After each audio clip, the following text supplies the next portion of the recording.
जय बाळू मामा मित्रांनो, मी आलेलो आहे खेड शिवापूर या ठिकाणी आमच्या मावशीच्या वाड्यावरती। आणि बघा इकडं मावशीची बकरी विक्री कशी निवांत बसलेली आहेत मित्रांनो। आणि बघा ही सगळा असा मावळ कोकण भाग आहे मित्रांनो। इतकं भारी असं वाटतं बघायला, कारण आपल्या तिकडं असं काय भाग मावळ काय म्हणजे एवढा क्वालिटी वाटत नाही। जरा तिकडं काय सगळं खेडेगाव आहे आपल्या तिकडं। कसा काय भाग आहे मित्रांनो, बघा ही बघा ही मावशी आमच्या। ए मावशी इकडे बघ, अरे इकडे बघ काय तर बघा आमची मावशी मित्रांनो। आणि बघा इथं बसल्यात आमचं मावस भाऊ बघा, reel star YouTube star Rahul Thombare. इकडं आमचे काका बसल्यात, हाके पाहुणं। कस काय बरं चाललंय का?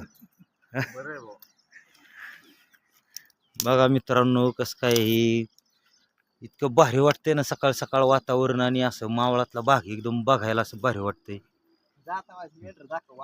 चला आता इकडे बकऱ्या जाऊ आपण मित्रांनो। आणि मित्रांनो हे आमचे फौजी, राहुलचा मोठा भाऊ शरद ठोंबरे। तर मित्रांनो आलेले आहेत सुट्टीव, हे आहेत फौजी। आणि फौजी कस काय तिकडं वातावरण कसं काय, करमतं का तिकडं? करमतं की एक नंबर आहे का? एक नंबर आहे. बर बर बर, तुम्ही आई बापाचं नाव एकदम मस्तपैकी नावलौकिक केलेलं आहे।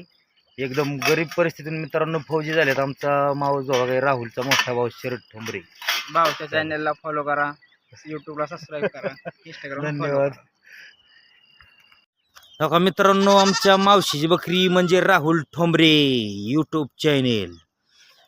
बघा त्याच्या वाड्यावर आलेलो आहे मित्रांनो आपला ते मावस भाऊ एकदम लाडका। आणि बघा ही त्याची बकरी कशी काय बकरी बघा मित्रांनो। हे असं मावळ बाग आहे बघा, अशी कंपनीच्या कडेला बकरी बसल्यात मित्रांनो। नवीनच कंपनी झाली, आता काय अजून सुरू झालेली दिसत नाही। बघा मित्रांनो का एक पिल्लू आले, त्याला दूध प्यायचे वाटते। आता त्याला ते राहुलची वाट बघते बघा। बघा त्याला वाटते आता राहुलच आता येतोय का काय आता दूध पाजायला। ए राहुल, अरे ह्याला दूध पाजायचं हे बघ, केलंय बघ। आमची मावशीने पाणी आणले,